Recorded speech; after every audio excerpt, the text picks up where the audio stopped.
Bismillahirrahmanirrahim. Assalamualaikum warahmatullahi wabarakatuh. Godong salam, godong bayem, cakep. Yang barusan jawab salam kulo dengakan uripe ayem. Amin. Yang tadi kurang semangat, saya kasih kesempatan sekali lagi. Assalamualaikum warahmatullahi wabarakatuh.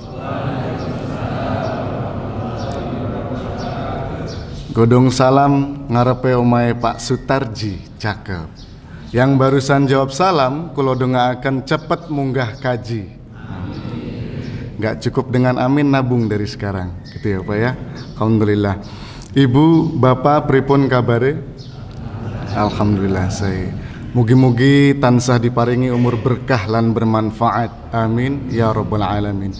Indikator hidup kita mendapatkan berkah itu, Bu, Pak, sahabat muda yang dirahmati Allah, semua yang keluar dari kita itu memiliki nilai manfaat bagi orang lain. Lisan kita keluar kalimat yang baik, kemudian tangan kita pergunakan dengan baik, kaki melangkah di jalan yang baik, sehingga dari situ orang lain itu bisa mendapatkan manfaat, dan itulah indikator hidup kita mendapat berkah. Itu luar biasa. Bismillahi abtadi wa bi kitabillahi ahtadi wa bi sunnatin Nabi Muhammad sallallahu alaihi wasallam ahtadi. Al-mahmud Allahu jalla jallaluhu wal musalla alaihi wa aluhu wal mad'u lahu wal rijalu wal biladu amma ba'd. Ashhadu an la ilaha illallah wahdahu la syarikalah wa ashhadu anna Muhammadan abduhu wa rasuluh. Wa qala an-nabi sallallahu alaihi wasallam, man salaka tariqan yaltamisu fihi ilman sahalallahu lahu tariqan ilal jannah. Ibu bapak jamaah yang dirahmati Allah, sahabat muda yang selalu semangat untuk thalabul ilmi, ini luar biasa. Nabi menyampaikan ada dua hadiah atau dua kado besar dari Allah bagi orang yang menuntut ilmu. Tadi disampaikan yang pertama man salaka. Salaka itu mau jauh, mau dekat ditempuh. Yang ngisi masih muda atau udah sepuh berangkat, kan gitu. Itu salaka. Man salaka tariqan, barang siapa mempersiapkan dirinya, perangkat dirinya untuk menuntut ilmu, untuk belajar, kata Allah, Allah akan berikan hadiah dua. Yang pertama, sahalallahu lahu tariqan ilal jannah. Hadiah yang pertama adalah jalan kemudahan baginya menuju syurga. Kita sepakati jannah artinya syurga sampai sekarang. Yang kedua, hadisnya belum selesai, Ibnu Majah 219. Wa innal malaikata latada'u ajnihataha ridhan li talibil ilmi. Dan malaikat membentangkan kedua sayapnya ridha kepada orang yang menuntut ilmu. Jadi kado yang pertama mendapatkan jalan kemudahan menuju surga, yang kedua mendapatkan ridha dari malaikat. Dan ridhonya malaikat itu ada dua. Yang pertama mengamini setiap doa orang yang sedang belajar atau menuntut ilmu. Yang kedua memohonkan ampun kepada Allah bagi orang yang menuntut ilmu tersebut. Kemudian Nabi juga menyampaikan khairukum man ta'allamal Qur'ana wa'allama. Ini hadis kedua yang kita turunkan. Ini luar biasa dari Imam At-Tirmidzi. Nama aslinya Muhammad bin Isa, lahir di Tirmidz, maka disebut dengan At-Tirmidzi. Juga menyampaikan khairukum, kata Nabi, man ta'allamal Qur'ana wa'allama. Sebaik-baik di antara kalian, kalau ada guru terbaik itu yang kayak gini nih. Kalau ada pejabat yang baik, itu yang seperti ini, kata Nabi. Kemudian kalau ada pengusaha terbaik, pengusaha yang paling baik itu yang kayak gini. Yang gimana sih yang dimaksud dengan Nabi? Yang mau belajar Al-Quran dan wa'allamah, dan mengajarkannya. Itu kata Nabi. Jadi kalau kita mau jadi umat terbaik, ya yang seperti ini, Bu, Pak, sahabat muda yang dirahmati Allah, yang mau berjuang belajar Al-Quran. Dan kalimatnya luar biasa, bukan dengan kata mandarosa, artinya sama-sama belajar. Darosayad rusu, tapi ternyata darosayad rusu itu masih ringan tahapnya. Jadi kalau mau agak tinggi sedikit menggunakan kata ta'addama. khairukum man ta'allama. Di dalam bahasa Arab itu Pak, Bu, sahabat muda yang dirahmati Allah, yang diawali dengan ta itu punya makna sesuatu yang harus dibutuhkan perjuangan lebih. Kemudian ditambah nanti ada tasydid di huruf kedua bagian akhir. Nah itu ta'allama. Dan itu, ya ini luar biasa. Ingin menunjukkan bahwa untuk belajar Al-Quran itu nggak semudah belajar yang lain. Mungkin Bapak baca Quran seharian masih kuat, tapi nanti ketika baca Quran baru sekitar 10 menit udah ngantuk. Baru baca Yasin, plek, kan gitu. Pernah mengalami Pak? Pernah ya, sering tuh. Itu menunjukkan pesan bahwa untuk belajar Quran ini butuh perjuangan yang lebih. Itulah kenapa kalimat yang menggunakan khairukum man ta'allamal Quran. Nah kemudian ibu bapak sahabat muda yang dirahmati Allah, kita mulai masuk pada inti bahasan kita, yaitu hikmah indah di balik musibah. Yang pertama kita kupas dulu apa itu musibah sebenarnya. Musibah ternyata peristiwa yang menyedihkan bagi kita Bu Pak. Pertanyaan berikutnya, apakah ada jamaah yang belum pernah mendapatkan musibah? Nggak ada. Nih kalau ada saya pulang. Itu real Bu Pak, bahwa setiap kita yang hidup itu pasti mendapatkan musibah. Nah ini, tapi yang harus kita ketahui, tidak semua cobaan adalah hukuman. Seringkali Allah memberikan cobaan sebagai ujian. Itu. Nih kira-kira hambaku kuat apa enggak, kan gitu kurang lebih. Abdurrahman bin Auf pernah kita kisahkan kala itu dengan panjang. Sekarang kita kisahkan singkatnya aja. Untuk belajar keislaman itu Bu Pak, juga perlu banyak perjuangan yang dihadapi beliau dan pengorbanan Bu Pak. Abdurrahman bin Auf itu dari sahabat Nabi yang kaya, kemudian pernah merasakan miskin semiskin-miskinnya hanya untuk belajar keislaman ini. Tapi luar biasa maha adilnya Allah, Allah kembalikan harta itu cash, bahkan lebih. Dari sahabat yang kaya berubah menjadi kayanya kebangetan. Baru belajar tentang takbir aja 3 bulan menjadi orang paling kaya nomor 3 di Madinah. Selama kurang lebih 1 tahun jadi orang paling kaya nomor 1 di Madinah, punya kapak terbuat dari emas. Itu baru 1 sahabat. Pun yang dialami oleh Nabi Muhammad SAW. Beliau juga banyak mendapatkan musibah, dan musibah yang besar juga. Nah ini musibah yang besar dialami oleh beliau, yaitu kalimat yang keluar dari lisan orang terdekatnya. Jadi Ibu, Pak, sahabat muda dirahmati Allah, setelah wahyu pertama turun, surat apa wahyu pertama turun, Mas? Al-Alaq, Iqra bismi rabbikal ladzi khalaq. Setelah wahyu pertama turun itu ada jeda sampai ke wahyu berikutnya turun.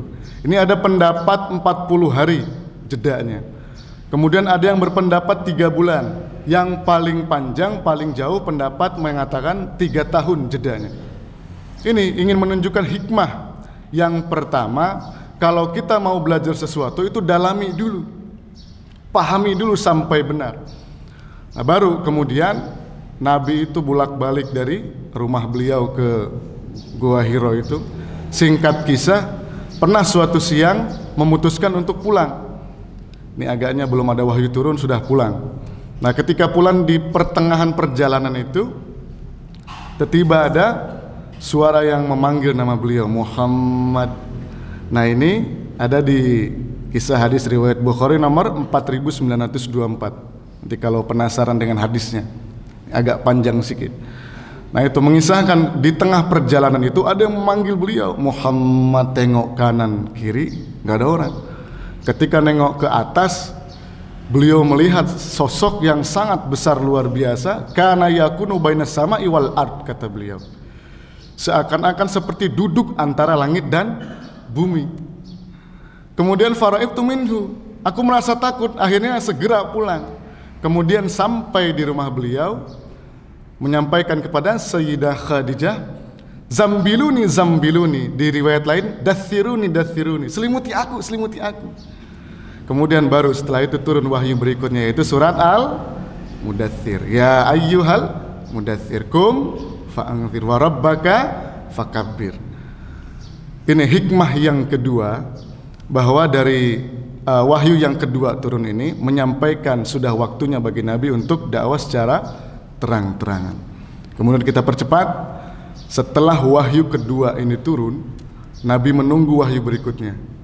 Malam pertama belum turun, hari kedua belum turun, sampai hari ketiga pun belum turun. Dan di sini musibah atau peristiwa sedih itu dialami oleh Nabi, yang datangnya dari orang terdekat, Bu, Pak. Dari istri Abu Lahab. Abu Lahab itu kan paman Nabi ya, Bu, Pak. Dan itu istrinya menyampaikan, inna sahibaka qad qala, katanya gitu. Ya, wahai Muhammad, temanmu udah meninggalkanmu ya, temanmu sudah membencimu ya, kan gitu. Sampai diperolok-olok. Singkat kisahnya seperti itu. Ini luar biasa. Setelah Nabi merasakan kesedihan yang luar biasa, menunggu wahyu kok belum turun juga, tiba-tiba dari orang terdekat sendiri mengeluarkan kalimat yang meresahkan. Nah, setelah tadi Nabi merasakan kesedihan, baru setelah itu juga di malam itu, malam ketiga, Allah langsung turunkan sekaligus dua surat. Yang pertama surat Ad-Duha, berikutnya surat Al-Insyirah, surat ke-93 dan 94. Wadduha, Allah bersumpah demi waktu duha, Bu. Wadduha wal laili idza saja, ma wadda'aka rabbuka wa ma qala. Ma wadda'aka rabbuka wa ma qala, kata Allah. Kan tadi disampaikan inna sahibaka qad qala. Ini temanmu yang dimaksudkan adalah Allah itu sudah meninggalkanmu, sudah membencimu, dan Allah menjawab apa tadi? Ma wadda'aka rabbuka wa ma qala. Sungguh Rabbmu itu enggak pernah meninggalkanmu, dan juga apalagi membencimu itu enggak. Ma wadda'aka rabbuka wa ma qala, walal akhiratu khairul laka minal ula, wala sawfa yu'tika rabbuka fatarda, alam yajidka yatima fa'awa, wa wajadaka dhallan fahada, wa wajadaka 'ailan fa'aghna, fa ammal yatima fala takhar, wa ammas sa'ila fala tanhar, wa amma bi ni'mati rabbika fahaddith. 11 ayat sekaligus. Apakah berhenti sampai di sini? Allah teruskan dengan surat Al-Insyirah. Alam nashrah laka sadrak. Bukankah aku telah melapangkan hatimu, kata Allah. Aku telah melapangkan hatimu, jangan engkau persempit. Itu makna luasnya seperti itu. Alam nashrah laka sadrak wa wada'na ka wizrak alladzi qad zahrak wa rafa'na laka dzikrak fa inna ma'al usri yusra, inna ma'al usri yusra, fa idza faragta fansab wa ila rabbika farghab. Ditambah 8 ayat. Ingin menyampaikan bahwa ibu bapak, kalau kita sudah faham bahwa ternyata di samping musibah yang Allah kasih itu ada hikmah, hidup itu akan tenang, Bu. Akan santai-santai aja. Bahwa Allah itu nggak akan pernah meninggalkan kita, apalagi membenci kita, kan gitu. Dan di kaidah yang berikutnya, inna ma'al usri yusra. Kata Allah, sungguh bersama kesulitan itu ada kemudahan. Ini Allah langsung yang jamin, Bu, Pak. Nah, itu yang dialami oleh Nabi sallallahu alaihi wasallam. Maka kalau kita sudah tahu makna dari diturunkannya oleh dua surat ini dari Allah, maka hidup ini, Bu, Pak, tenang dan damai. Dan nanti ketika kita mendapatkan musibah itu bukan sedih, bukan malah bikin status, Bu, Pak. Ya Allah, apakah engkau udah gak sayang aku lagi, kan gitu. Ya Allah, why me, ngopo kulo ya Allah, kan gitu. Ya Allah jawab, why not. Emang cuman kamu yang sanggup, emang cuman kamu yang bisa, kata Allah. Surat 2 ayat terakhir. Itu luar biasa. Saya itu, Bu, Pak, sahabat mulia yang dirahmati Allah, ini bukan bersifat mengeluh, tapi menginfokan bahwa ternyata nanti di balik ini semua saya dapatkan hikmah yang sangat luar biasa. Dari akhir tahun 2023 kami mengamati sekitar bulan Oktober kala itu, Allah memberikan kepada kami, saya dan istri itu ujian yang luar biasa. Kala itu istri saya harus menjalani operasi ginjal. Kemudian selesai itu Allah berikan cobaan berikutnya, kendaraan kami harus masuk bengkel, kurang lebih 3 bulan kala itu baru selesai, dan keluar sekitar 20 jutaan. karena mobil Amerika jadi agak lumayan. Nah kemudian saya pikir itu selesai. Ternyata setelah ujian 2 besar ini datang lagi, istri kami harus operasi tumor jinak di bagian kaki kala itu. Saya pikir ini selesai. Ternyata di bulan Juni 2024, alhamdulillah kami ikhtiar. Waktu itu UMY membuka lowongan dosen. Nah, saya dan istri mendaftarkan. Singkat kisah, kabar kami mendaftar di UMY itu terdengar oleh pimpinan kami di sekolah kala itu. Dan komitmen di kami, ketahuan daftar di luar harus keluar. Alhamdulillah, pada tanggal 5 Juli kami meletakkan surat pengunduran diri tersebut. Paginya hari Jumat kala itu, tanggal 5 Juli saya letakkan di meja pimpinan pengunduran diri. Malamnya kala itu saya hendak datang ke UMY, ada undangan acara organisasi kala itu. Singkat kisah, ketika dalam perjalanan jam 9 kurang 10 menit di Ring Road Barat kala itu, jalan agak-agak ramai. Tiba-tiba, biasa ya Bu Pak, di Ring Road itu lampu lawan arah kadang menyorot, apalagi yang lampu putih. Setelah sorotan lampu depan itu lewat, tiba-tiba saya kaget ada satu bapak-bapak yang sudah berada di tengah. Dan posisi kami di jalur cepat sisi kiri kala itu. Ada suara brak, astagfirullah, kami banting kiri, lanjut banting kanan lagi. Mau ngerem, kami lihat spion tengah kok mepet sekali dengan kendaraan belakang. Dan saya pikir cepat nih, kalau saya ngerem mendadak beruntun. Akhirnya saya lanjut jalan sampai cari putaran. Setelah saya sampai ke lokasi kejadian, beliau sudah diangkat ke ambulan. Kemudian kami diamankan di rumah sakit Queen Latifah itu, dan kabarnya viral kala itu. Kemudian sahabat kami dari organisasi UMY datang, kemudian sahabat kami dari komunitas motor datang, sampai menyampaikan, "Bang, beritanya viral." "Bagaimana keadaan korban?" saya tanya. "Pindah alam, Bang." Insya Allah. Ini luar biasa Bu Pak, pukulan yang sangat berat kala itu. Saya sampai malam menunggu dari Polsek dan Polres datang. Kemudian singkat kisah jam 1 pagi saya baru pindah ke Polres, dan saya tinggal di masjid selama 3 hari kala itu. Saya jadi takmir dadakan Bu Pak di Polres Sleman kala itu. Alhamdulillah. Kemudian tanggal 5 kejadian, tanggal 10 selesai dengan urusan keluarga korban. Dan tanggal 29 urusan dengan polisi baru selesai, dan mobil saya baru bisa diambil. Ini Bu Pak, kejadian yang sangat memberikan pembelajaran luar biasa bagi saya. Dan pukulan paling besarnya lagi Bu Pak, Amit, saya mohon maaf sebesar-besarnya, beliau termasuk jamaah kita juga di sini Bu Pak.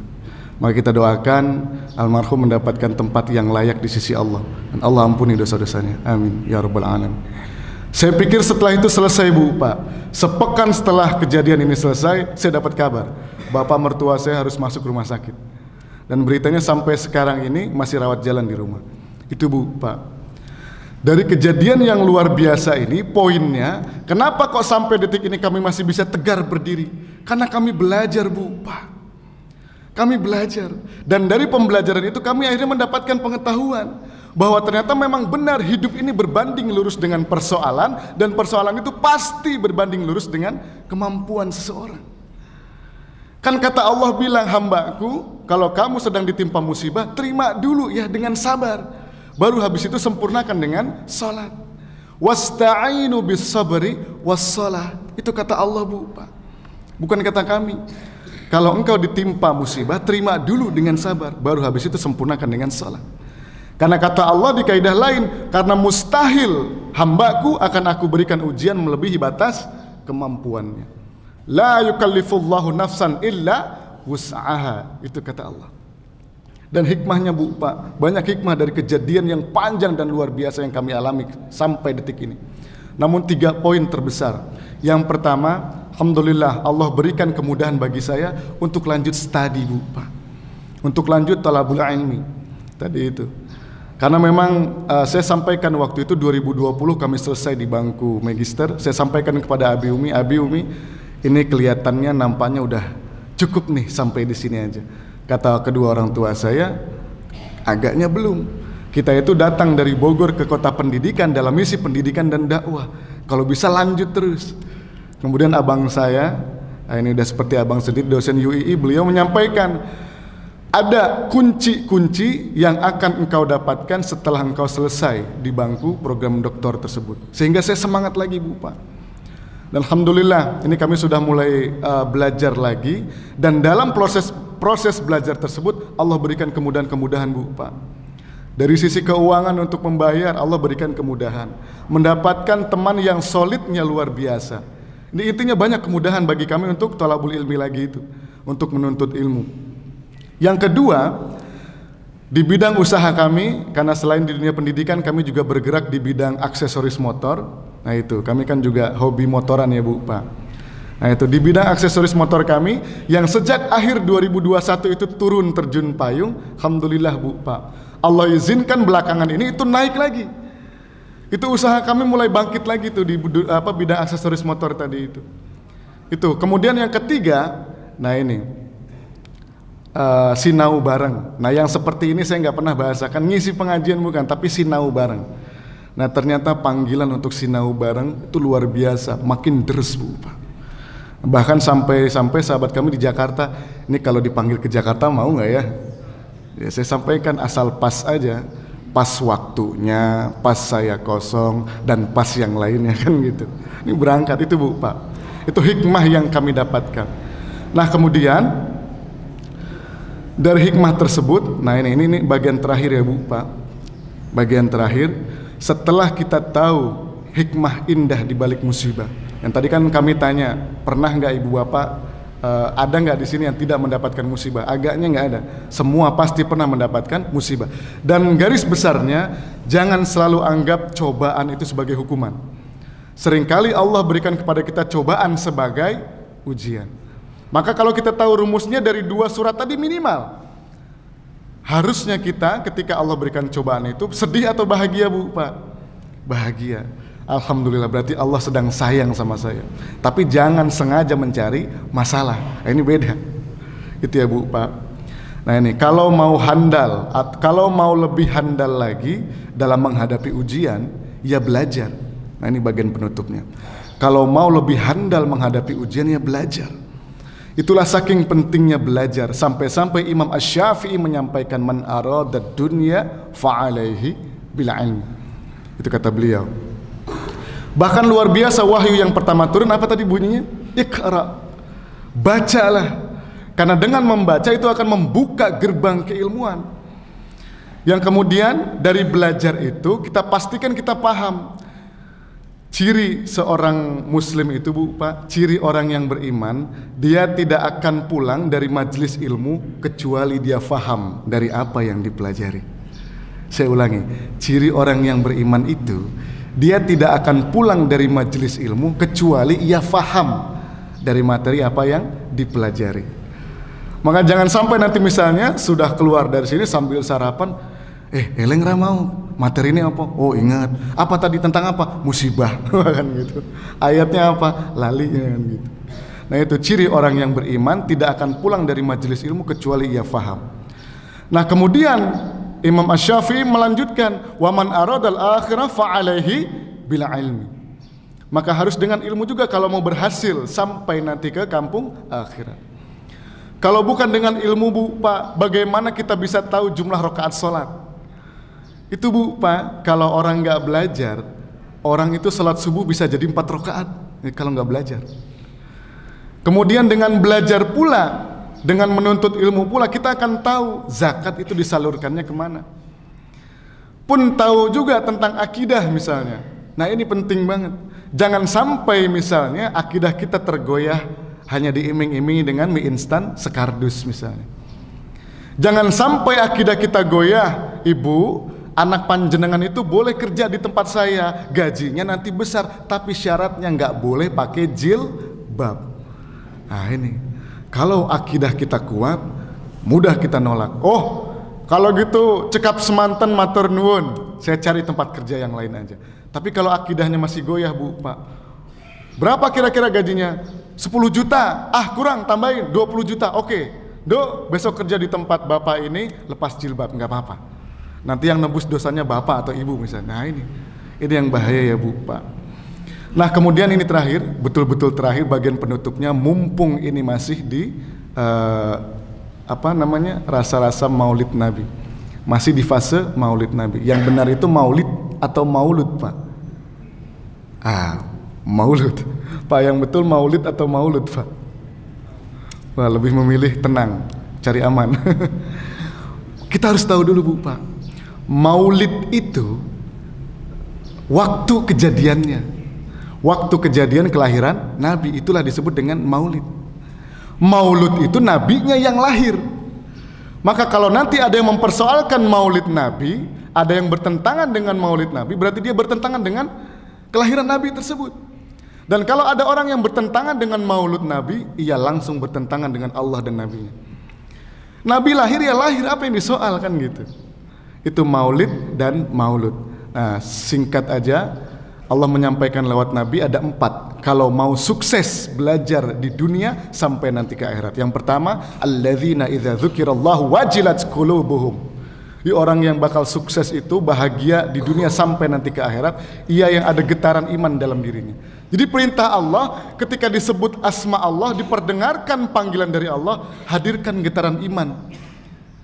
Hadirkan getaran iman. Yang kedua, wassabirina ala ma asabahum. Dan orang-orang yang bersabar ketika ditimpa musibah.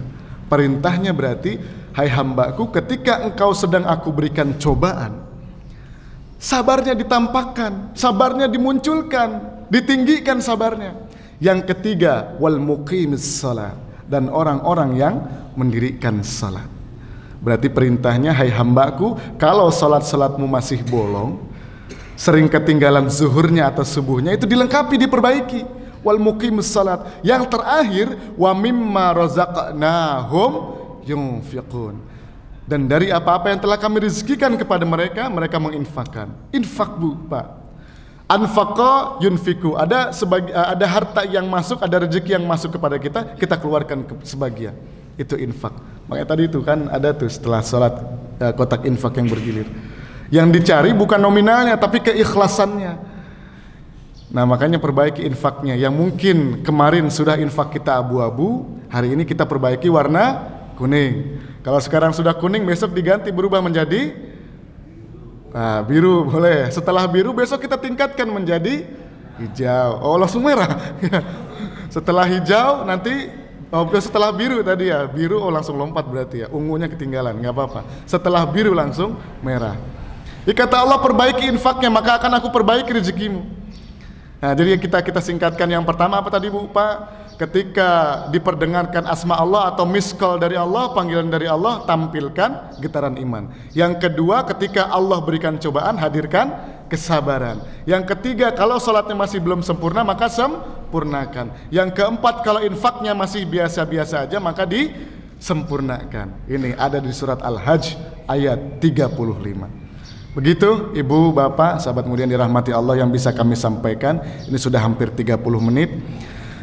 Poin besarnya adalah tadi, setiap kita pasti diberikan ujian, namun kalau kita tahu rumusnya, kita akan tenang dan damai. Karena kata Allah, inna ma'al usri yusra. Sungguh bersama kesulitan pasti ada kemudahan. Mari kita ambil posisi duduk yang rileks, karena kita mau minta sama Allah. Nabda bi qiraatil Fatihah. A'udzu billahi minas syaitonir rajim. Bismillahirrahmanirrahim. Alhamdulillahi rabbil alamin. Arrahmanir rahim. Maliki yaumiddin. Iyyaka na'budu wa iyyaka nasta'in. Ihdinas siratal mustaqim. Siratal ladzina an'amta 'alaihim ghairil maghdubi 'alaihim waladdallin. Amin. Allahumma shalli 'ala Muhammad wa 'ala ali Muhammad. Ya Allah, Engkaulah petunjuk kami, pelindung kami, tujuan hidup kami, ya Allah.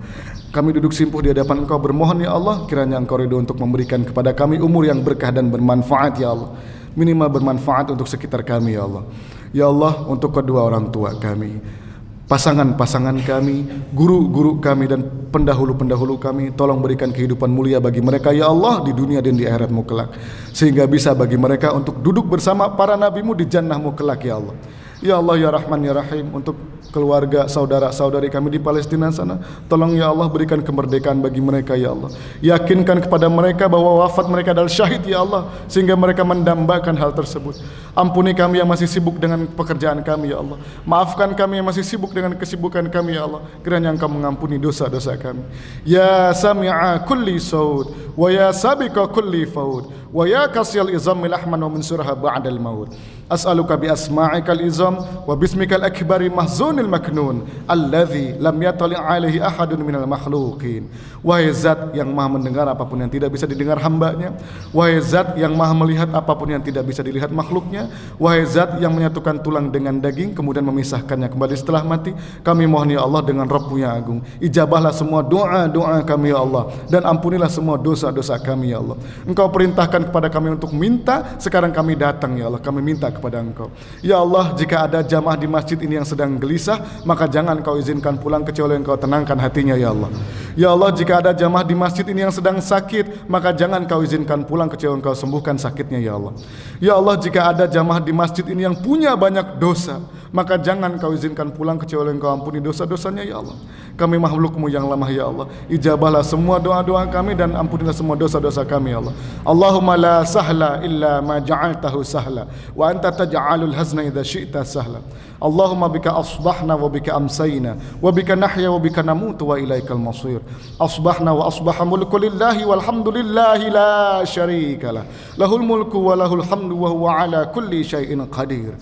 Allahumma ighfir lana dhunubana wa liwalidayna warhamhuma kama rabbayana sighara. Rabbana atina fid dunya hasanah wa fil akhirati hasanah wa qina adzaban nar. Subhana rabbika rabbil izzati amma yasifun wa salamun alal mursalin walhamdulillahi rabbil alamin. Alhamdulillah. Demikian ibu bapak, sahabat muda yang dirahmati Allah, mudah-mudahan ada manfaat bagi kita semua. Kami mohon maaf jika banyak salah tutur kata dari kami. Nasrul minallah. Wassalamu alaikum warahmatullahi wabarakatuh.